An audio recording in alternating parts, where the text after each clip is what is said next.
How's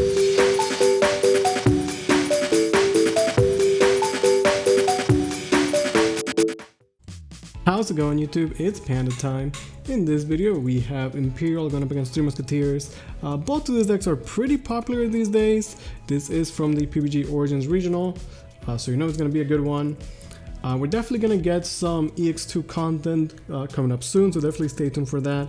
I will be at the Philly Regional where EX2 is legal, and I'll definitely be recording content over there.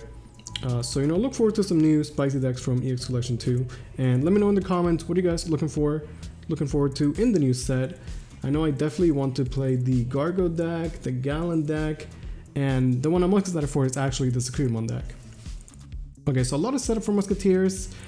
He actually pretty lucky milled a Balmon, making the Nailbone be live, which is pretty good, right? Otherwise that would have just been a free check. Interesting, gonna go into a Paildramon in the back. Might tell us, you know, what his hand is like. Definitely not the strongest play though, losing access to the Jogris. But you know, it does prevent it from just getting like Fly Bullet or something like that, which I guess might be okay. It's still very early in the game though, like the BL-Star is far from set up.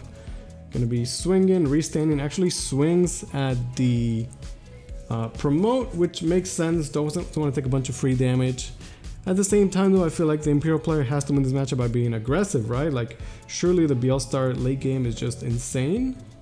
He does have 3 memory though, so this would be a really good turn to just swing and then go into a dragon, but he does check Fly Bullet on the first attack, which is unfortunate. 3 Musketeers is definitely one of those decks where like their deck is loaded with options, and sometimes their security is going to be insane because of it, right? You can definitely feel bad, you can definitely feel unlucky.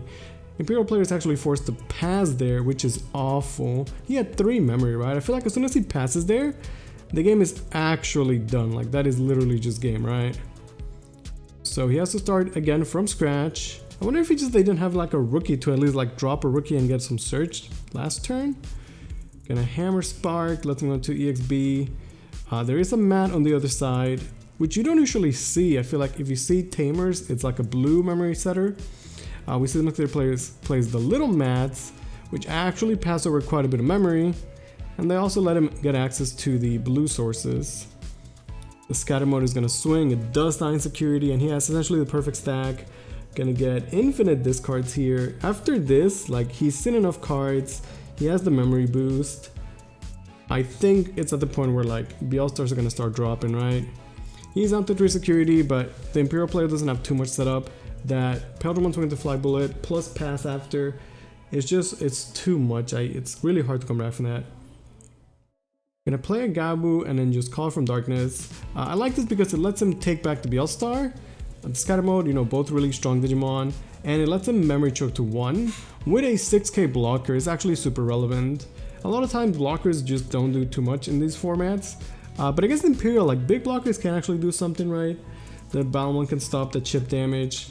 He is once again forcing the Imperial player to go into Paildramon in the back, and because of a double mat, it passes over 5 memory, which is actually so much.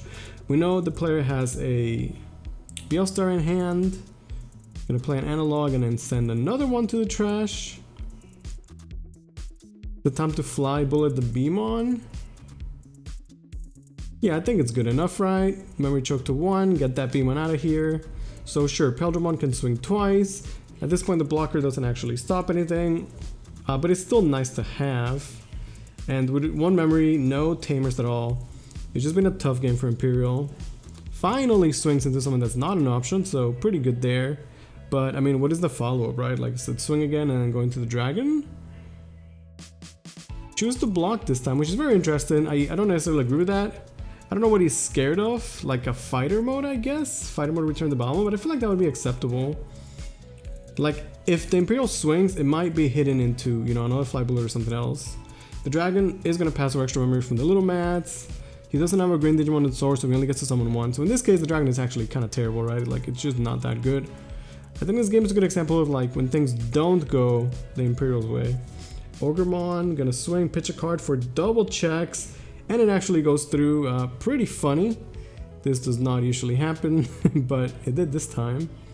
Might have some sort of rush. I don't think Bielstar costs 3 just yet. Gonna go into the Sword Defeat. But if he doesn't answer the Dragon mode, this is actually still winnable for Imperial, funny enough.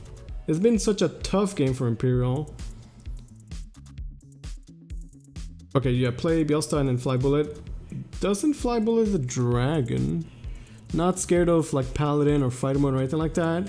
But wants to stop another Jogress, which is interesting, but it might be the correct line. Like, what is the Dragon really doing, right? Pass over 5 memory. There's a little 4. That could definitely be like Beam on Swing, Hard Play Stingmonk, Peltramon Swing, right? So I think answering this XB is actually the correct play there. Well played from the Musketeer player. It's crazy how like Imperial player can actually still win this game. There is the Fighter mode. It's not enough to go for game, but he can swing, tap the Bielstar and then swing over it. But he hits until he cut his breath, and that's actually gonna just be the game. So kind of an awkward game for Imperial. The security was really good for Musketeers. And we just saw like a very basic Musketeers game plan, but very effective, right? The Balmond put in work, and then in the mid to late game, Bielstar started dropping, and it was just too much, right? We also see the power of Sword Defeat, being able to pop the Tamer. Still pretty relevant, and making the security even scarier. This time around, Imperial player has the Davis, which is good because last game he was definitely getting memory choked all the time, and that was a big reason I think why he kind of fell behind. Gonna go into an early Ogremon. The Ogremon is interesting because like he's just a good purple card in general, right? Like technically any purple deck could play it.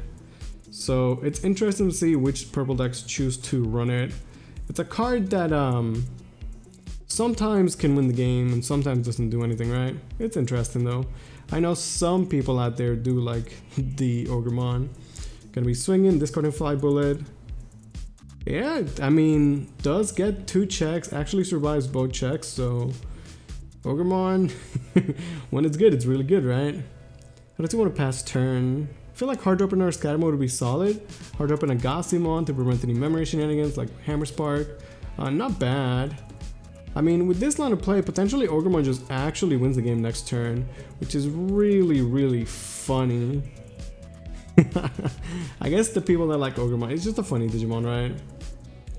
But I like that the Musketeer players finding proactive plays to do. Like, the 3 Musketeers engine hasn't really shown up yet, at least not in this game, but he still has really solid plays otherwise, right? Can keep getting chip damage in, fill in the trash, and then later on the Musketeers will be online. So this time around the Ogre does die finally, but I mean, checked for 3, got some discards, definitely did his job. Scatter mode with that perfect stack once again. I guess that he's got Shaman instead of the Meramon, but as long as you have the Gabumon underneath, like, it's just too strong. He's not gonna be able to win the game here, and like I don't think he's gonna be Fly Bullet in that Beamon, but even if you pass over a bunch of memory, he still has, you know, a good amount of security. Might be good enough, right? Jogress is scary for sure. He is gonna go into a Bielstar, and I guess hard cast a Nail Bone from its effect. I kind of like it because like going wide while your opponent only has 1 security seems like a solid game plan, a good way to close the game out. He does pass over a little bit of a memory, but it's just 1 extra, so I think it's fine, right? There could definitely be a Jogress play here, but while a Jogress play would be strong, I think short of Imperial having like hidden potential plus something, right? I don't think it would be enough. With hidden potential, maybe it would be enough for him to like win the game or something, but it's tough right now. And the Balmond definitely is putting in work, right? Like swing into the block, okay, that's game. I don't think you could do that swing. You have to just go into the Joggers right away. I mean, obviously he might not have had it. I guess he might have another one because he also has no memory. This X-Beam can swing, he can still play the Stingmon and then go into the Peltramon. And even though like that sounds pretty good, right? That wouldn't be bad at all. It's still not good enough to win the game. So what is the play for Imperial? Yeah, he does have the Stingmon. I think he's too behind. You have to take risks. My mentality is when you're behind, you take risks to catch up. When you are ahead, you play safe to stay ahead. Okay, so he's playing super safe, which is fine, right? Except that like he's so behind, so it's... I don't see how this looks to win the game, right? Well, he does have hidden potential, so wait a second. Has to, yeah, tap the dual tamer. Could jog this again. Answer most of the board. It's actually not bad. It's crazy how much hit potential could do. It's actually such a broken card. Yep, has another Paildramon. Swing in. No fly balloon or anything. So far, so good. That's only a BL star he has to deal with. Promote, yeah, getting good insecurity. I feel like he might have been. He could have taken some extra checks early on, right? Like with the ESP1 and stuff. It's obviously risky, but you're behind. There is no memory tamer on the side of the Musketeer, so yeah, actually gonna just go into a fight mode to memory choke. I like this. It doesn't actually set up for lethal though, because like your Paildramon is going to be answered. And although the Musketeer player only has one memory, it might be enough to just play another BL star, right? Another BL star, another fly bullet, call it a day. Yeah, it's pretty cheap at this point, right? The damage has been done. The early scatter mode plus Gabu just does too much work. Imperial player has to start from scratch again. Still needs to do 3 more swings. And he's facing lethal next turn, right? So like now he needs to like mega death a BL star or something. Which, while okay, isn't gonna be enough. There's still a Soundbird in the back. Beam on, get some searches, but it's definitely too late. But I think it's a good example of like how the Musketeers can totally handle the Imperial aggression. Swings into or place a Ice Wall to memory choke. This could potentially save him, but in this case the Soundbird is actually the perfect answer to it. You can gain 1 memory, no spark insecurity, and that's going to be game for the Musketeers. I hope you guys enjoyed that one. Thank you so much for watching.